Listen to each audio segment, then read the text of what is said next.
Good evening and welcome to Tucker Carlson Tonight. In just a moment, Attorney General Jeff Sessions joins us for an exclusive interview to talk about the day's avalanche of news. But first tonight, former National Security Advisor Michael Flynn has pleaded guilty to making false statements to the FBI. He's announced he is cooperating with Special Counsel Robert Mueller's ongoing investigation. Flynn admits he lied about the extent of the conversations he had with the Russian ambassador to Washington, Sergei Kislyak. Flynn is the first member of the Trump administration to be criminally charged in this investigation, so this is a major development. The question is, what exactly does it mean? Flynn has admitted taking money from an unfriendly foreign government, the Erdogan regime in Turkey, in order to influence American policy as the incoming national security advisor. If that's not illegal, it ought to be illegal. It's certainly a betrayal of trust and possibly a betrayal of this country's vital national interests. It's appalling behavior. It's also depressingly common in Washington, which may be why Flynn has not been prosecuted for it. It's so conventional, nobody considers it wrong, though it is wrong. But back to the charges that were actually filed today. Keep in mind that Mueller's probe began in order to investigate claims that Russia influenced the 2016 election, or even directly colluded with the Trump campaign in order to alter the outcome of that election. Flynn's guilty plea today does not prove that claim. In fact, it undercuts it. Flynn admits he lied about initiating contact with Kislyak last December. Check a calendar. That's a month after the November election. Too late to sink the Hillary campaign. There goes that theory. Instead, Flynn was apparently trying to promote U.S. interests. According to the indictment of him today, passed out by the Mueller people, he urged Russia not to overreact to sanctions implemented by the Obama administration, and he urged Russia also not to veto a UN resolution condemning Israel. By the way, that second effort failed. Now, you can debate whether it was a good idea or not for the Trump transition team to contact foreign representatives before formally taking power. Maybe it wasn't a good idea, but there certainly is precedent for it. In 2008, Barack Obama repeatedly had his surrogates meet with foreign officials. In 1980, Vice President-elect George H.W. Bush spoke with numerous ambassadors on Ronald Reagan's behalf. When Robert Mueller was first named special counsel, we warned, as many did, that these investigations rarely stay limited to their original purpose, and they frequently wind up entrapping people whose only crime is the false testimony they provide during the investigation. So far, nothing has happened to disprove that warning. If investigators can prove that the Trump campaign worked with Vladimir Putin in order to steal the 2016 election, by all means, prosecute. We'll be the first to cheer that on, to call for longer prison terms, because that's a crime. But this? So far, it's hard to know exactly how this makes America better. Robert Ray knows a lot about these kinds of investigations. He's a former federal prosecutor. He succeeded Ken Starr as the special counsel investigating the Clinton administration, and he joins us tonight. Mr. Ray, thanks for coming on. Thank you for having me. So, from what we know now, what is this about? What's the point, do you think, of indicting General Flynn on this charge? Well, independent of a special counsel investigation, obviously false statements to the FBI are a serious issue that may well warrant prosecution, and that prosecution was brought.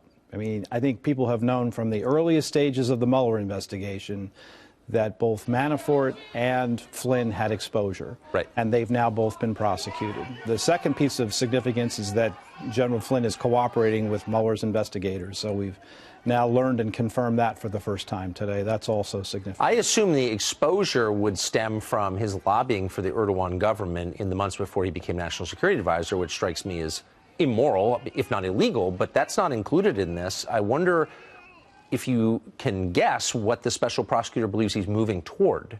Well, that was a little hard to figure out. I mean, I looked at it today to see just a false statements prosecution by a defendant who is cooperating with the investigation. If where you'd think they would be going, which would be a proof of a conspiracy to commit a violation of the Logan Act, you would have expected a cooperating defendant to have pleaded guilty to that charge if what he's going to do in the future is cooperate against others in an effort to help the government make that charge.